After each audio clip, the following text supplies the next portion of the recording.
Okay, everybody, let's pick up where we left off yesterday. And so we we kind of went through the process of you had the presidency of Rutherford B. Hayes 1 term, the presidency of James Garfield 6 months. Garfield was unfortunately assassinated by a disgruntled job seeker named Charles Guiteau.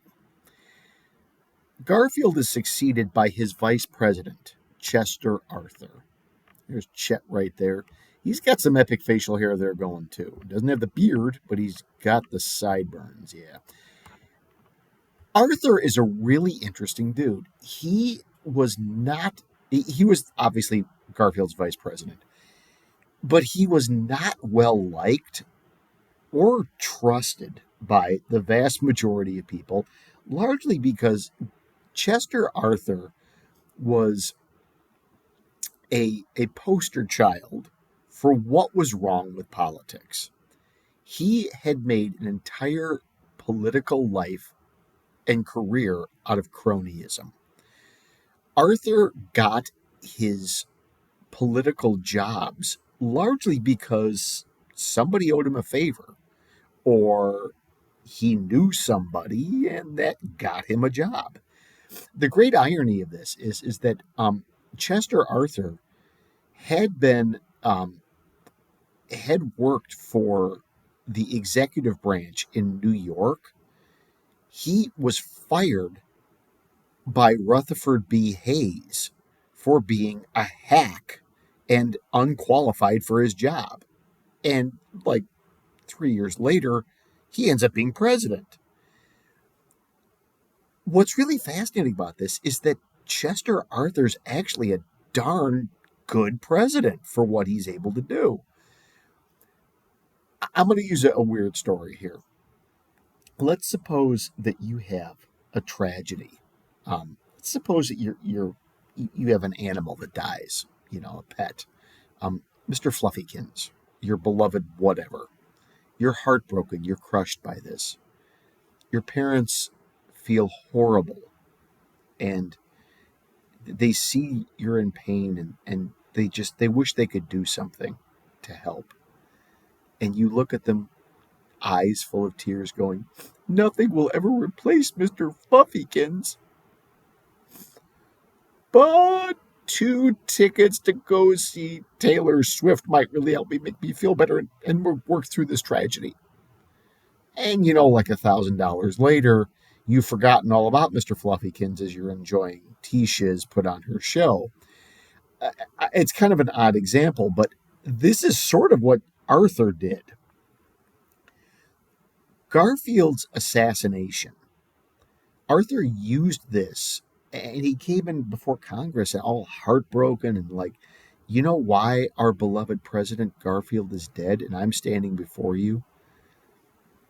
It's not because Charles Guiteau killed Garfield. It's because all of you didn't pass civil service reform. Because if you had, this wouldn't even be a question.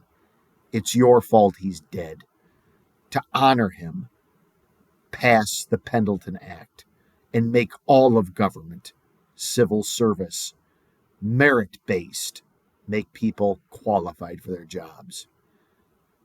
And it worked. I mean, Congress passed it.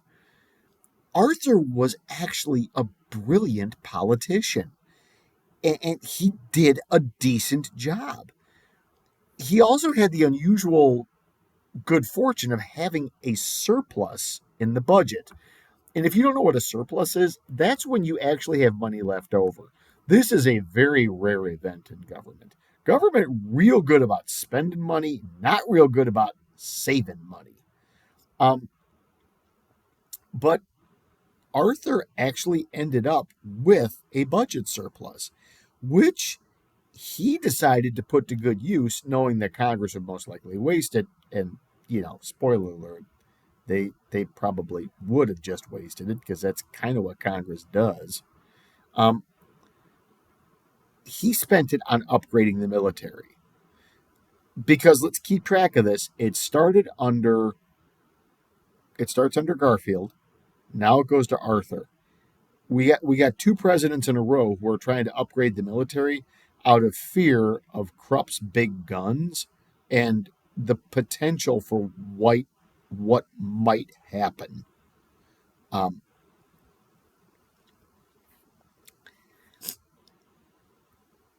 Immigration wise, Arthur really pushed for changes in immigration. And this may seem cruel, but I hope when I explain it, this will make more sense. Arthur refused to allow people with physical or mental disabilities to immigrate to the United States. And yes, this seems totally cruel and mean. But if you think about this, this kind of makes sense. Um, his logic for this is that if you cannot um, take care of yourself, and if there's no family available to help take care of you, you're going to dump this on the American people to take care of you. And that's not fair because it's not America's responsibility to take care of you if you cannot care for yourself. And it's hard to argue with that because he's essentially right that, if you can't take care of yourself, it is going to fall on the government to take care of you. And that's not how America is set up. Now, an area that he really should be criticized for is the restriction of immigrants from China. And that is largely due to the fact that the West Coast was very unhappy about Chinese immigration. They were very concerned that there were going to be far too many Chinese people in the United States, and that would like cause problems in the western states. And so, to sort of make them happy, Arthur restricted immigration from China. Had Arthur chosen to run for a third term or a second term, he probably could have made it. But in a very sort of interesting uh, act of self awareness, Arthur declined to run again, largely because he had kidney failure. And he personally felt that it would be wrong to put himself in a position where he would not be able to fill out his term and leave office. I'm not quite sure that we would find modern politicians being quite so willing to look at things that way, but one never knows, I guess. Um, that sets us up for the election of 1884. And whereas the other elections had been, kind of quiet and not really memorable, this one is a flaming bucket of whack, much closer to what we're used to in terms of modern elections and politicians not being very nice. So the two parties, again, run not the same candidate, but they run similar candidates to each other. For the Republicans, it is the unfortunately named James G. Blaine of the state of Maine. And this became like a Democrat rallying cry. Blaine, Blaine, James G. Blaine, continental liar from the state of Maine.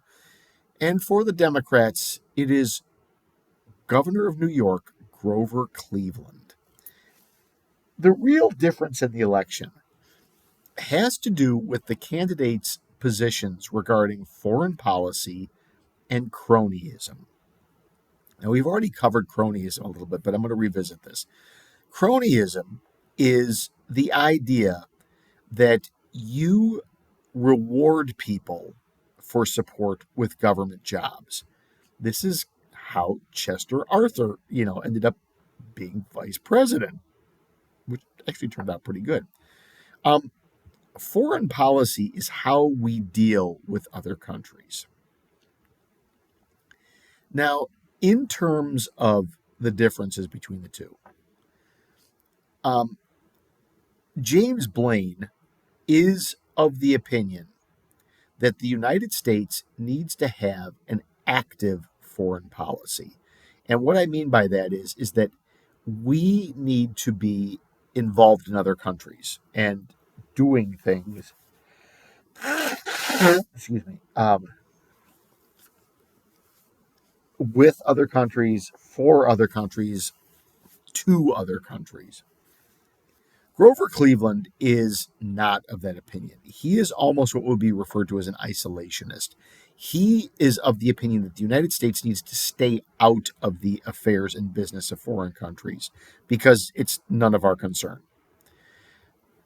As far as cronyism goes, Cleveland had a reputation as the governor of New York, which was the biggest, most important state at the time, of being hard on corruption. And he was a reformer, and he was a guy who cleaned up corruption. Notice how, like, these states keep getting corrupt even after people fix them up, because Tilden, when he was governor of New York, did the same thing, and somehow New York got corrupt again. It's the nature of politics. James Blaine, on the other hand, made a career out of cronyism.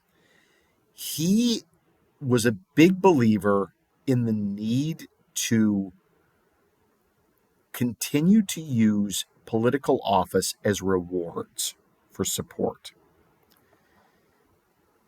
Chester Arthur had made a career of cronyism, but he actually got civil service reform so that you had to be qualified for a job. Blaine wanted to get rid of the Pendleton Act, basically, and rewind things so that they would go back to the old way of doing things. When the Democrats went after Blaine, they went after his past history, his connection to corrupt politics, his history of cronyist behavior, his less than stellar record as the Speaker of the House of Representatives. That was the most powerful position in the House. Blaine had been the Speaker of the House, and he had quite the reputation of running the House that did not sit well with everybody. There was nothing, as far as Cleveland went, that the Republicans could really go after. Cleveland was a hardcore conservative. He was a believer in the gold standard. He was a believer in free trade. He was a believer in limited small government, and he was a big supporter of big business. What the Republicans go after is not Cleveland's political record. They go after him personally. You see, there's something unusual about Grover Cleveland, at least unusual for the time, let's say.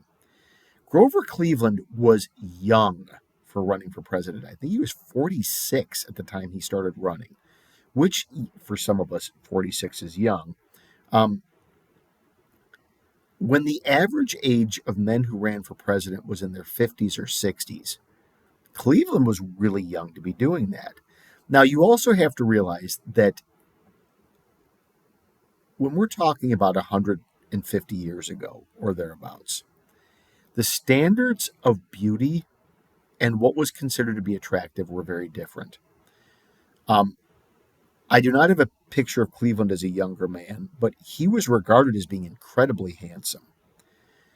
He was powerful, rich, handsome, educated, articulate. He is everything you could want in a man. But he was a bachelor.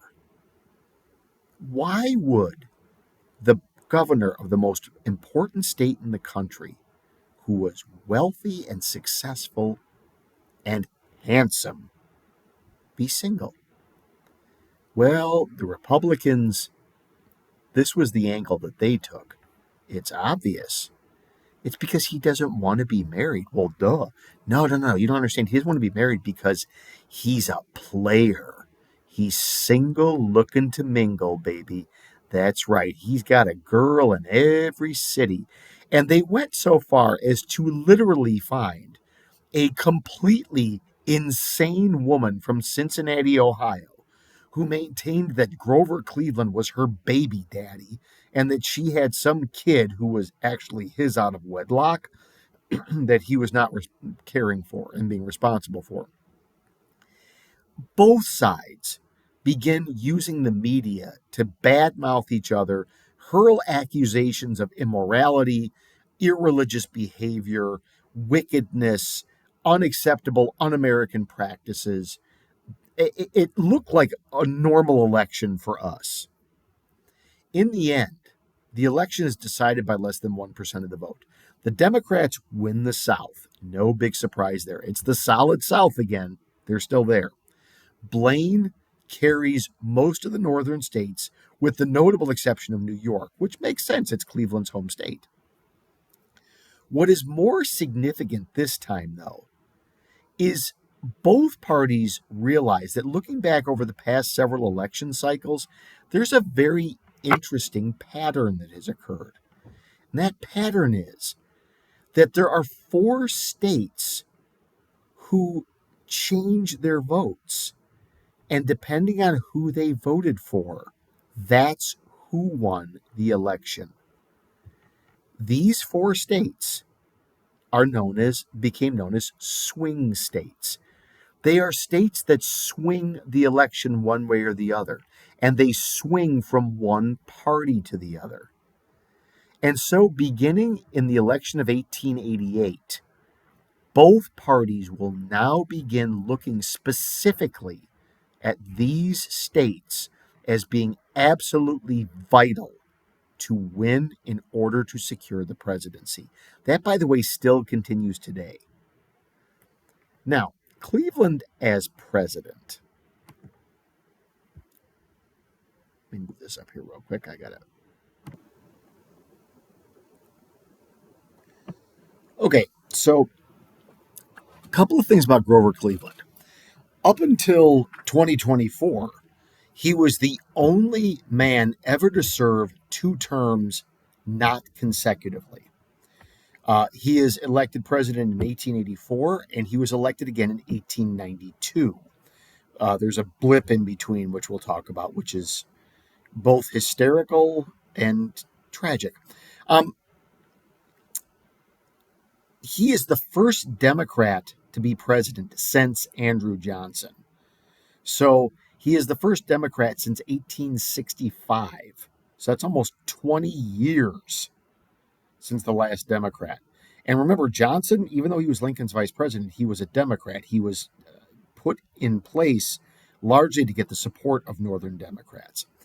He is Cleveland is the first Democrat actually to be elected by vote since James Buchanan 30 years earlier. That's a long gap. He is the only man ever to be married at the White House.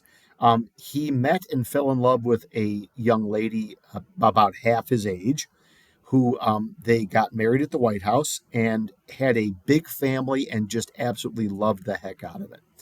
He was a reformer. He really did work hard to make government better for everybody and to take care of the abuses that were still present in government. He is among the three highest total vetoes as a president in U.S. history.